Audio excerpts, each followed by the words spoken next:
Et coucou tout le monde, j'espère que vous allez bien. Je vous retrouve pour une nouvelle vidéo reset. Je recommence ma semaine et je remets tout à zéro, à plat, pour repartir sur de bonnes bases. Donc déjà, la première chose que je vais faire en tout premier, c'est de retirer mes draps, de les changer et de lancer une machine. Comme ça, la machine pourra tourner pendant que je m'occupe de ranger et laver le reste de la maison. J'avais une petite question pour vous. Je suis très tentée par les aspirateurs type Tineco. Je ne sais pas si vous voyez ce que c'est. Je les vois pas mal sur les réseaux sociaux. C'est des aspirateurs un peu dans le design du Dyson, mais qui aspirent et nettoient. Voilà. Donc c'est quelque chose qui m'intéresse pas mal pour à la fois gagner du temps et pour éviter la double étape, c'est-à-dire un coup je déplace tous les meubles pour passer l'aspirateur et ensuite je passe la serpillière et je recommence et ainsi de suite. Bref, ce serait pour gagner du temps. Donc dites-moi si l'investissement en vaut le coup, si vous avez ça chez vous, est-ce que vous me le recommandez ou pas.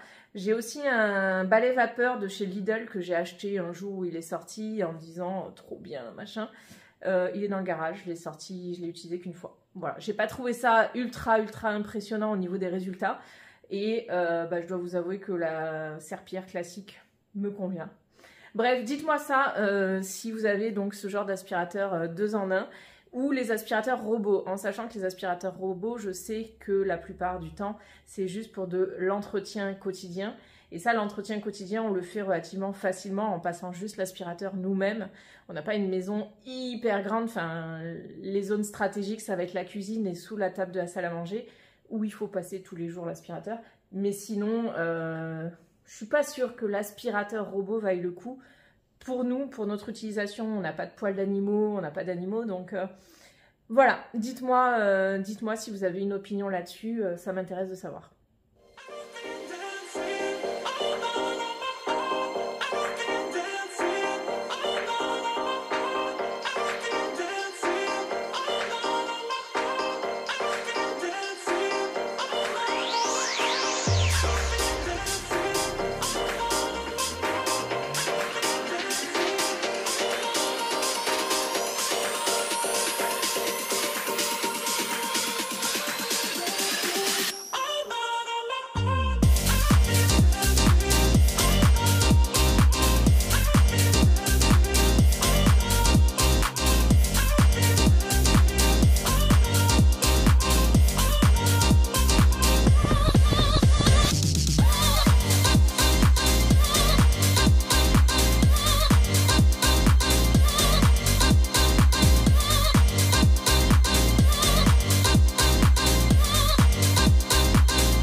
Et coucou tout le monde, j'espère que vous allez bien. Ce matin je me suis levée, je me suis dit tiens si je faisais ça.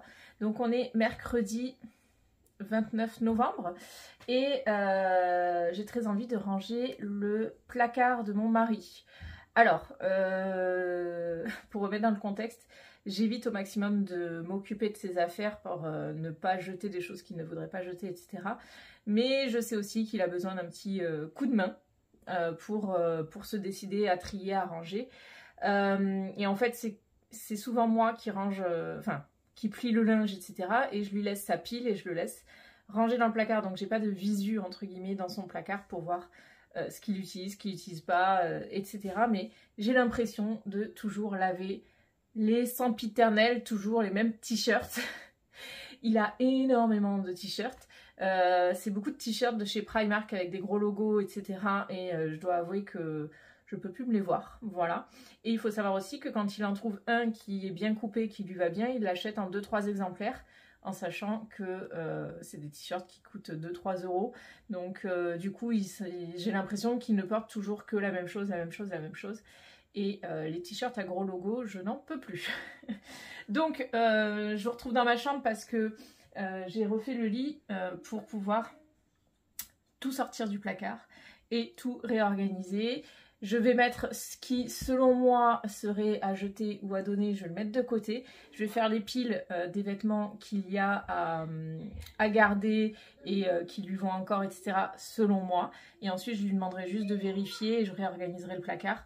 Mais j'ai pas envie de lui imposer des choses. S'il y a des choses qu'il veut reprendre dans des piles où moi j'ai mis à jeter, s'il veut les récupérer, il les récupère. Mais voilà.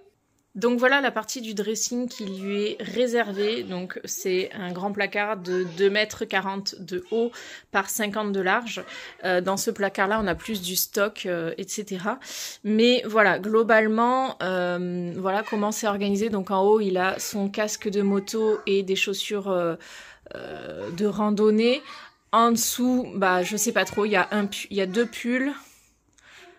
Voilà, et là on a donc toute la partie t-shirt, et là on a des bermudas, mais il y a aussi des t-shirts, et puis là c'est pareil, on a des jeans, des caleçons, des t-shirts, enfin je vois un peu de tout, donc c'est pour ça que je voudrais tout réorganiser. Bon voilà, tout est sorti, tout est là sur le lit.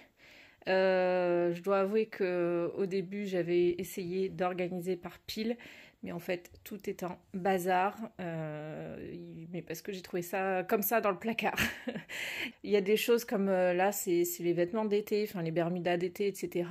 Je pense que vraiment je vais faire une pile été, comme ça on le retire du placard ou on le met au fond du placard. Je vais essayer de trouver des housses ou des boîtes pour ranger ce genre de choses, pour que ce soit vraiment beaucoup mieux organisé, même pour lui ce sera beaucoup mieux. Bon voilà, c'est fini, j'ai tout trié, plié et re-rangé. Donc là, on a tout ce qu'on va, entre guillemets, garder selon moi. Donc là, on a la pile de tous les t-shirts noirs. Vous serez d'accord avec moi qu'il y a déjà largement suffisamment de t-shirts ici. Là, c'est tous les t-shirts blancs. Et là, ici, il y a des t-shirts avec toutes les couleurs. Voilà, les t-shirts colorés, on va dire. Ouais, pause. Me les déplie pas. Là-bas, c'est juste les pulls. Ah, cool. C'est juste des pulls. Il en a que 4. Enfin, il y a un sweat, 2 pulls et une veste comme ça. Mais il en a d'autres dans le placard de l'entrée. Des vestes à zip comme ça de chez Decathlon. Mais je les ai pas sorties, elles n'étaient pas avec. Donc voilà. Ici, c'est toutes les affaires de sport. Alors, il faut savoir que les affaires de sport lui servent aussi, entre guillemets, de pyjama et d'affaires de travail selon la matière. Il a les t-shirts de sport qu'il met au travail, donc voilà. C'est ceux-là? C'est ceux-là, oui. Là, il y a une chemise qu'il faut que j'aille étendre dans le placard, enfin que je mette sur cintre. Ici, on a tous les bermudas, donc tous les shorts pour l'été. Et là, on a ces pantalons. Donc du coup, ces bermudas, je vais le mettre dans cette grosse caisse au fond du placard, les pantalons devant. Et ensuite, Auguste m'a trouvé d'autres rangements Ikea qui ne servaient pas. Très bien. Et du coup, on va ranger dedans pour essayer de s'organiser. Et là, c'est ce que, selon moi, on doit jeter et ne plus avoir. Voilà. Bon, je vous retrouve bien plus tard. J'ai terminé de ranger le placard de mon mari et je vais vous montrer ça. Et ensuite, je terminerai cette vidéo ainsi. Donc déjà, ici, vous avez la pile de tous les t-shirts que j'ai retirés. Je lui ai mis sur ma chaise de bureau comme ça. Il va pouvoir jeter un coup d'œil et me dire ok, ça je garde, ça je retire. Par exemple, là je suis en train de voir juste comme ça en passant le doigt, mais celui avec l'ours, il n'est pas trop mal. Et je me dis, dans les t-shirts blancs, Je vais vous montrer un petit peu. Mais il n'y a pas beaucoup de t-shirts blancs finalement. Ouais, bah vous voyez, celui avec l'ours, je l'aime bien parce que il est juste là. Il est juste ici, je sais pas si vous le voyez. Mais en gros, bah, je vais vous montrer ça. Du coup, voilà ce que ça donne. Donc en bas, c'est toujours mes chaussures. J'y ai pas touché, il faut que je réorganise, que je range, mais pour l'instant, je m'en suis pas préoccupée. Là, on a ces pantalons et derrière, il y a les gros pulls, sachant qu'il ne met pas forcément de pulls. Il a plutôt des t-shirts et il met des vestes par-dessus. Mais voilà, il y a quand même 2-3 pulls au fond. Et au-dessus, on a du coup les t-shirts que j'ai gardés entre guillemets. Donc on a ici la pile de t-shirts blancs, la pile de t-shirts foncés ou colorés. Donc voilà, on a quand même pas mal, hein. Il y a du bleu marine, du gris, du noir. Ici, c'est principalement voilà, des t-shirts blanc, gris clair ou à motif ou à logo un peu différent. Et comme je vous disais, du coup ici on a la pile de t-shirts que j'ai entre guillemets éliminé. Pareil, vous voyez là il y a 2 t-shirts turquoise. Je me dis que finalement pour l'été je vais peut-être lui remettre un des 2. Mais voilà, encore une fois, je vais peut-être lui faire choisir un des 2 pour qu'on remette dans le placard de ce côté-là. Mais l'idée c'est de pas tout remettre. Ensuite, au-dessus, je lui ai fait une caisse avec les shorts de sport, enfin les bas de sport, mais c'est principalement des shorts. Et au fond, ce sont principalement les hauts. Ici, on a son masque de ski, des pochettes pour aller... des pochettes pour partir en vacances, vous savez, pour compartimenter dans les valises. Et derrière, ce sont les Bermudas d'été, etc. qu'il ne met pas l'hiver, du coup. Voilà. Voilà, cette vidéo est terminée. La prochaine, j'espère pouvoir vous filmer le haul des achats que j'ai fait pendant le Black Friday. Et voilà, et je vous dis à bientôt.